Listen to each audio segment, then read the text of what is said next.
Welcome to the Silhouettes of Success podcast with your host, successful entrepreneur, broker, and business mentor, Amber Weitzer.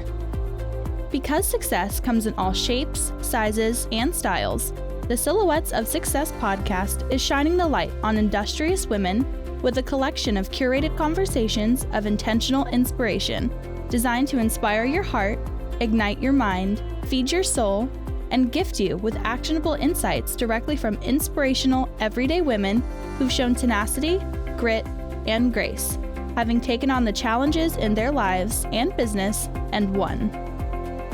Remarkable, down-to-earth, and relatable, Amber and her guests will share with you uplifting and extraordinary real-life success stories, motivational ideas that just might help spark something within you.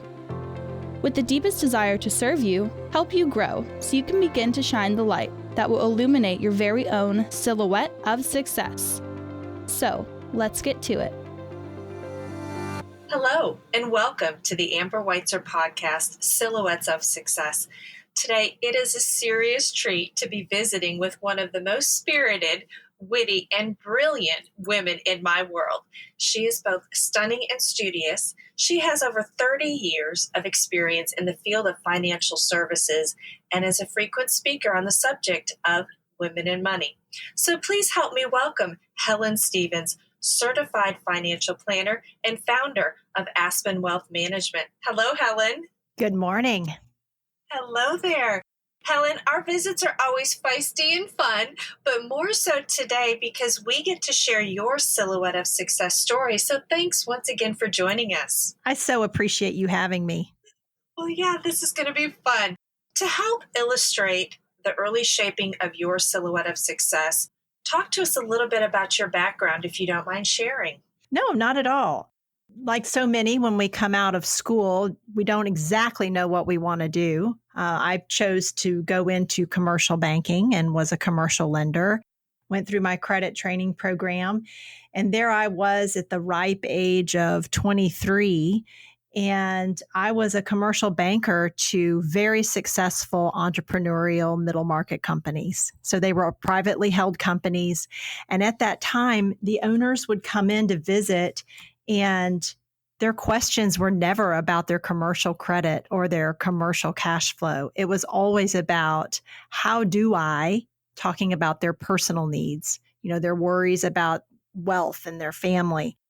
Well, at 23, I was the age of a lot of their children. I didn't know what to say or how to start advising them. So that's what started my journey to learn about financial planning. And I was very inspired to do that so that I could try to help them better. And what I found was I found a new love and a new passion. That's exceptional. Wow.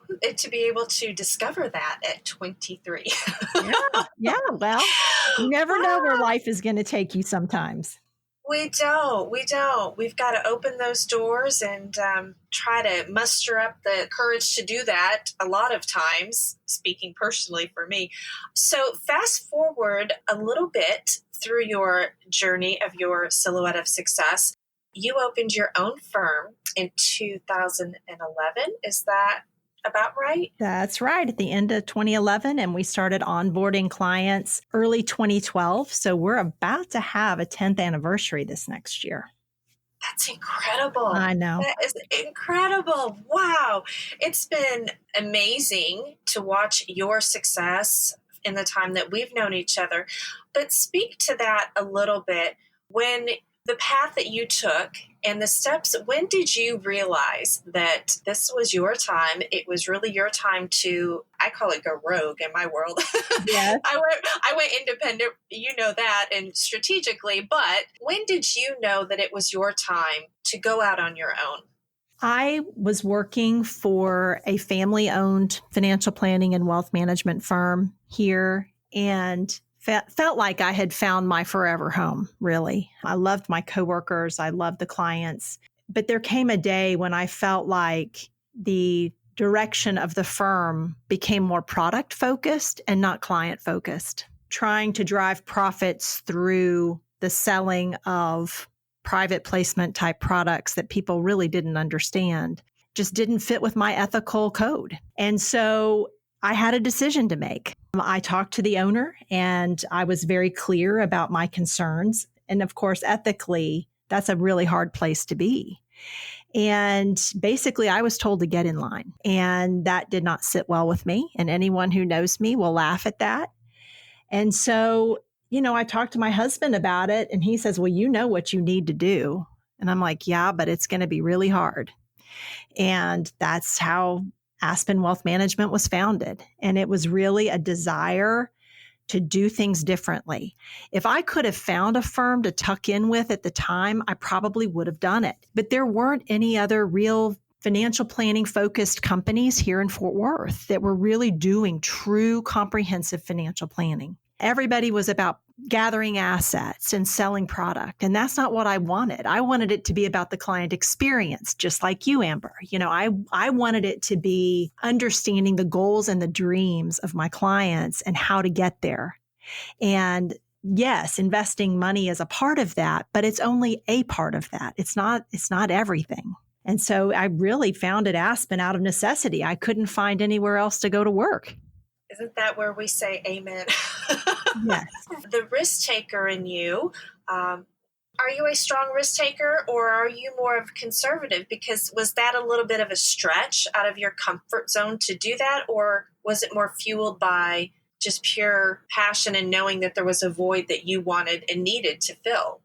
I'm the daughter of an entrepreneur, so entrepreneurship is not foreign to me, but I also saw how difficult it was. So I am conservative by nature, but I felt very passionate that I could do something that was so different from anything else available here that it just gave me the drive, I guess, just to step out on faith and go for it. I don't know any entrepreneur that thinks that the entrepreneurial path is going to be easy. And in some ways, if I'd known all the booby traps I was going to fall into along the way, maybe I wouldn't have done it. But I think it's better to be naive in that, or you'll never take the risk. Oh, I like how you worded that. Yes. Something I read, you were quoted in an article and you did mention it, so I'll bring it up. But no one tells me to get in line. And you're right. You said that a second ago and I was giggling. Yeah. Anybody that knows you, oh, I love that. And I wouldn't have wanted to be there when that took place. Well, I don't know that there was much I was saying after that. I think I was dumbfounded and stunned. But Yeah. Oh, wow. Of course, knowing the strategic and then the passion purpose that you did go out on your own. I know you, of course, and believe and see firsthand that you are a very strong advocate for women and female business owners and helping them succeed. So talk a little bit about what that means to you. Is there some way you can connect the dots back to someone in your life or something specific that set you on the mission to focus? And not only, I know your firm is inclusive, of course, but I know you take a special passion for helping women. I do. I think from a financial planning perspective, we live longer. Statistically speaking, anyway, women live longer and we have more breaks in our careers because we're caretakers and it falls to us so often. And so women tend to get the short end of the stick when it comes to preparing for the future. And I think there are so many women who deep down have an unseated fear of, I'm going to eat cat food living under a bridge one day because, my fill in the blank left me, died, whatever. So yes, I'm very passionate about helping women and women business owners. It's just a different set of challenges. It's becoming more common, I'm happy to say. But when I started Aspen, I really thought we would have this very female clientele. And we do. We have a lot of single women in our practice. But what shocked me the most, I think, was the number of couples who have come in and continue to come in. And the husband's point of view is, she's probably going to out-survive me, and I need to know that she's going to be okay. I'm the one that does all the big money things, and if something happens to me, she's not going to know what's going on. And so from there, I started using this tagline of, we're a firm for women and the men who love them. Oh, nice. Thank you. Wow. Okay. It sounds great, but then it really makes you stop and think, absorb it a little bit, right? Yeah. Oh, wow. Well, where do you see that we as women could be more vigilant in our financial planning? Well, that's a very broad question, of course. That's what I love about my job. I mean, every client family and every client individual is so different, both in their goals and their dreams, the things that are important to them, their values. So, depending on a woman's situation, we need to assess early on, are you on track? The worst thing is when somebody comes into me and they're 60 years old and they haven't looked forward and they're underprepared. You have no time to shift. And if you can start making changes early, you can have great results. It's like throwing the rock in the water and watching all the rings go out into the water. I mean, little changes can add up into huge results long term. But the key there is long term. And so, for any woman out there, I think it's better to be informed and educated. And that's what we really strive to do here at Aspen. You do, and you put out some amazing content. And that's, something that whenever I do see, I print, of course, or save it and wait till I'm in my quiet focus space so I can just indulge in it, because for me it's a different type of material to really absorb fully. So I really need to spend time, and it's so valuable what you share. What do you find is most challenging as a woman in the leadership role within your industry, and how do you face or work to overcome any of those challenges? Well, of course, with COVID, none of us are really going to many conferences or participating in things like that. But I remember not so long after starting this company, I was at an industry conference, and the assumption was I was somebody's assistant. And it's funny, given my industry, women always have to fight the line for the long bathroom line. And for me, I walk right into the bathroom. It's the men that are standing in line, and I love it. It's interesting, the preconceived notions that this is, and it really is. I mean, only 22% of all certified financial planning professionals are women. So we're Really? still very underserved, and trying to educate the next generation on this is a profession. And by the way, it's a great profession for women. So it's just interesting. I mean, that's a challenge that I never thought of myself as being different, quote unquote. But certainly, at industry conferences and things, I'm certainly the minority. Well, that's an eye opener. That is a low percentage. Wow. Yeah. So in doing some research and reading different things where you have been quoted or you have been featured, is there a favorite topic that you like to talk about with women? Is there something that you're extra passionate about, whether it be in your industry, or is there something that you have found that it just strikes a different chord with you that you always find yourself gravitating towards sharing more of? That's a great question and very thought-provoking, Amber. My passion really is retirement planning, but that opens a whole other host of issues that women face, particularly along health. And this idea, and I haven't really done much writing on it yet, it's coming, but health and wealth are very connected. And I think women are so busy trying to take care of everybody else that so often we neglect ourselves. And by neglecting ourselves, we can't be best for everyone else. And so self-care is something that I'm very passionate about with women, particularly because statistically, we're the ones that end up needing long-term care, which, by the way, isn't covered by Medicare, which, by the way, to get into a decent long-term care facility right now is between $5,000 and $7,000 per month if it's not memory care, if you don't require diapers. I mean, so all of these things come, you can see that they all connect. The ability to retire well, do things you enjoy, take care of yourself. I had a doctor do a presentation one day to a bunch of women, and it was a he, and he said, if I could prescribe a pill to you that would make you look younger, feel stronger, have more energy, would you take it? And every woman in the room, because we were all mothers, said, heck yeah. And his pill was exercise. Ah, yeah. So, find something that you enjoy. It doesn't mean going to aerobics or spin class 7 days a week. It just means doing things that you enjoy and being more active. And the long-term effect that has, not just on your health, but therefore your wealth, not just money wealth, but your whole life wealth, is amazing. It's interesting that you share that and, hit on the self-care. Because yes, yes, and yes, check, and check. And every woman that I know in whatever role, whether they are a mother or whether they're just a caregiver, or it is critical for us to do that. So thank you for that. That's exceptional advice.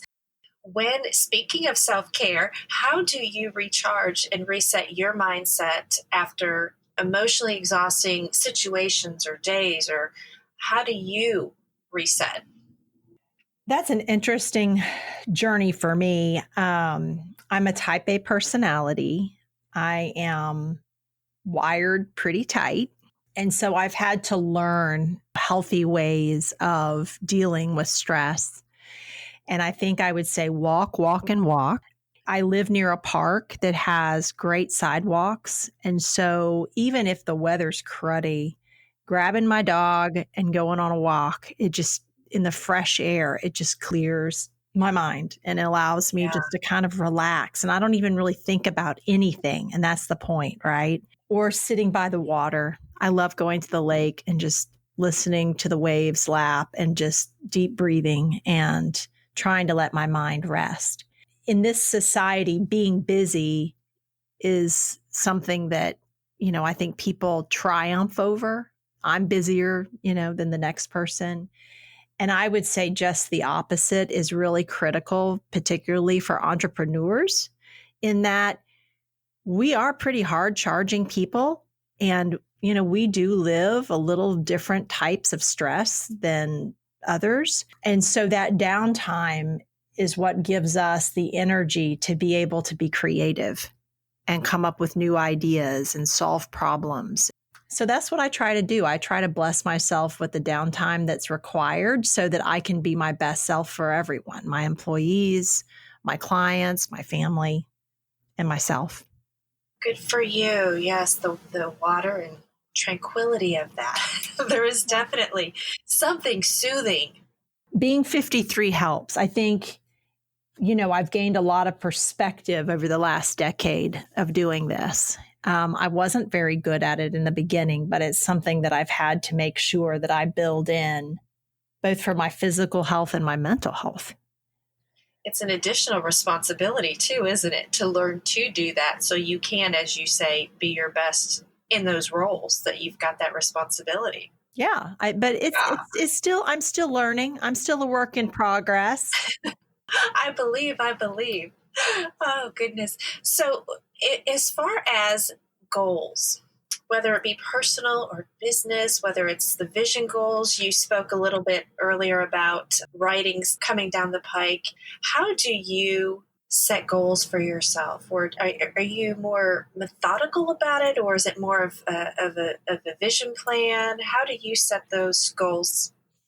Well, I've become a big fan of traction, which is, an EOS system, which really operates off of, they want a 10-year vision.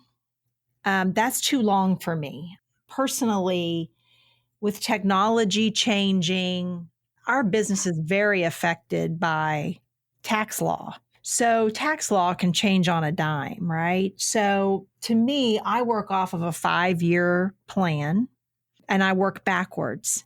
I take it quarter to quarter. And I've been very diligent about this for 20 years. And there's only one time, and it was a couple of years ago, I said, I can't see 5 years out. And I knew I had, I needed to work through that. Like, why can't I've done this for so long. It's like second nature to me. And I don't work on New Year's like most people do. I do a lot of strategic planning. And in fact, I meet with our team here at Aspen has a strategic planning meeting every summer because I feel like we're more relaxed in the summer. It gets us out of the year-end crazies for us here because of open enrollment and tax planning and all the things that we do for clients. Year end is just off the rails. So it just gets us into a better time of the year for us to do that. And so when I'm on vacation in the summer and I have some downtime to think and reflect, that's when I really come up with my 5-year, what does this look like? And then I see how am I tracking on what I said I was going to do. What a smart idea to do that strategic planning in the summer. It just, right? It's like, it kind of works for me. Everybody puts so much stress on the year end and the new year. Well, it's just a day on a calendar like any other. For me, I can come at it with a more relaxed brain because I'm on vacation and I'm finished. So when I come back from vacation and I've had time away and my brain is fresh and I'm re-energized is when we bite off, both internally for me personally and the Aspen team. We work on what is this vision plan, and then we execute because it's not just enough to say, I want to be here. You also have to say, how am I going to get there with specific, measurable, actionable steps, right? So that's how we do that. That's what we would say is an aha moment and that is brilliant. Wow. See, I knew. Yes. We're taking away actionable items already. Helen, I'd like to share a special compliment of gratitude with you. Our dear friend Kelly Hoffman have been a part of my Silhouette of Success journey for many years. But you also, and I don't know if you knew this, had a significant role in the dream and development of this podcast before it revealed itself to me as a podcast. So, really? Yes. Thinking back, and I didn't have time to go digging through all the archived emails, but it may have been 2013 or earlier. But my desire at that time was to, all of these amazing rock star women were crossing my path, coming into my life, helping support and build me up, you and Kelly. And, I wanted to pull everybody together. And we started talking about doing some mini education seminars. Is that ringing a bell? It is. Boy, but that was a while ago. It was. And I think it was before 2013. It's interesting because obviously the timing. So bringing everything together, I just wanted you to know how much you actually did play a part way back then before this ever evolved into the fashion of what it is now, which is putting it out there on the grandest scale that I can think of right now and bringing all of you amazing women, you strong, phenomenal role models to just share with other women that are on a journey, might be walking a similar path, might be ready to take that step off. So I really wanted you to understand how much I appreciate you and also you sharing your story with us. Oh, you touch me, Amber. That's so, golly, I cannot believe I'm thinking back on that conversation now. And I'm just so glad that you took the ball and ran with it. Yay, you. It took a while, but we just keep running. Well, that's right. We keep running and everything, timing is interesting. I feel like whenever I've had a challenge since I started this company, God has placed somebody or something in my path unexpectedly. And it almost makes you stop and reflect and go, wow, that was perfectly sent. Doesn't mean you can do anything with it at the time, but it's interesting how that unfolds, isn't it? It is. Definitely. Well, Helen, let's dig a little bit deeper inside the contours of your silhouette. And I know that the greatest blessings, of course, are having your beautiful family. And you mentioned walking with your awesome dog, Baxter, earlier on your walks to kind of Yeah. clear your mind. But in all that you do during those business hours and family time, you also, I want to make sure and give you the recognition, you have a very strong and active role both in your community and your industry. Would you want to share anything about those notable roles that you have? Well, sure. For the community, my husband's in education, so we are very charitably inclined into a number of different organizations here locally that support children. Of course, Cook Children's is being one of those, but there's several others that we are really passionate about. I've spent the most time in probably the past 7 years involved with Trinity Habitat for Humanity. I was on their board for 6 years, also serving as board president. And I am so passionate about that organization because of all that it does. It touches so many lives in so many different ways. It just benefits our community so strongly. So that's really kind of my little heart passion there. And in terms of the industry, wow, I try to be as involved as I can in both the Financial Planning Association as well as NAPFA, which is the fee only financial planning group, both to help advocate and educate on financial planning as a profession so that we can try to get more women into the profession in particular, but also just to bring the awareness that prayer is not a sound financial plan, that people need to know that firms like ours exist out there, whether it's Aspen or another. I hope that people will seek out fee-only financial planning resources to try to help them. So that's my stand on a bench and pound my chest with, glee, trying to spread the word that there are fiduciaries out there and there are people acting in your best interest. We're a small portion of the industry right now, but we're growing. So yes, I'm very passionate about that. I love that. Fee only. All right. And I, I like how you gave us that picture because I can see you doing that too. Yes. Yes, I can. I really can.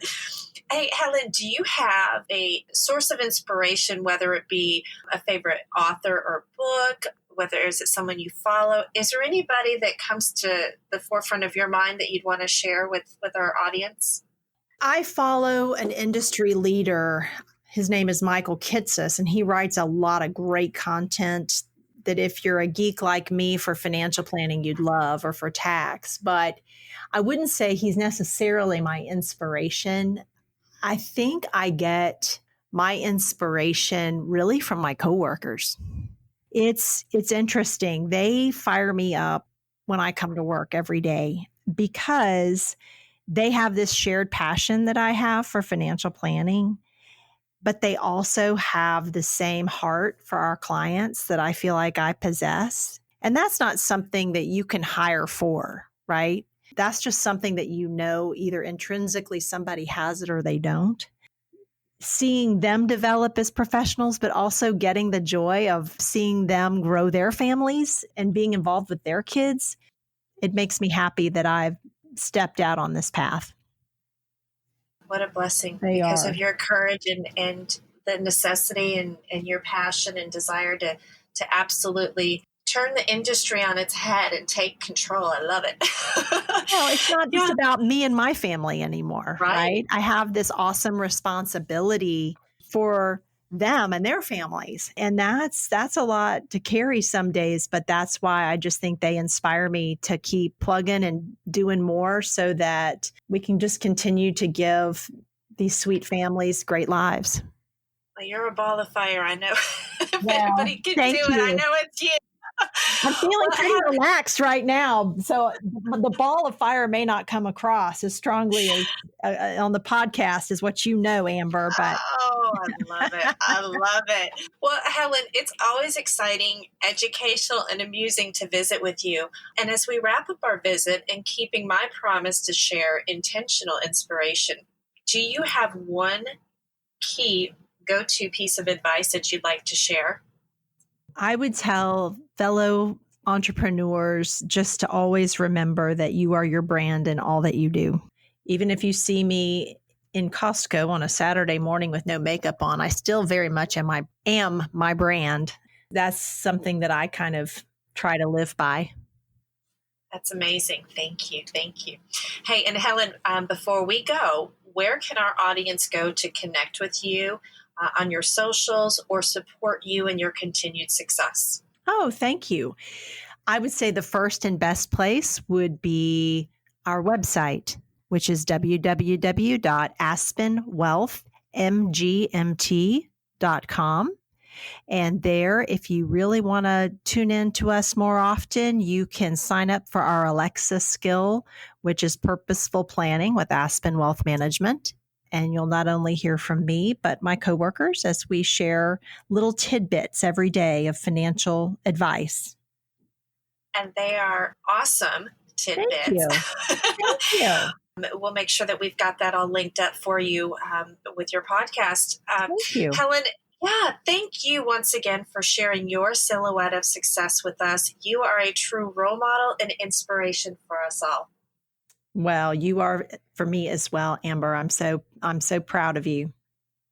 Thank you. Thank you. Thank you for joining us on this episode of the Silhouettes of Success podcast. If you enjoyed the show, make sure you subscribe so you automatically get new episodes, and we'd love if you left us a review. We'd love to keep you in the ripple of support flowing and encourage you to pass on the light to help illuminate another's silhouette of success. So, please share this podcast on all your socials. Amber would love to hear from you, and you can find her on Facebook, LinkedIn, or head over to amberweitzer.com to reach out. To find out the latest ways to inspire your heart, ignite your mind, and gain actionable insights, subscribe at amberweitzer.com. The Silhouettes of Success is for those women who want to illuminate their success in life and business and pass it on to support others. We are honored and humbled that you've tuned in.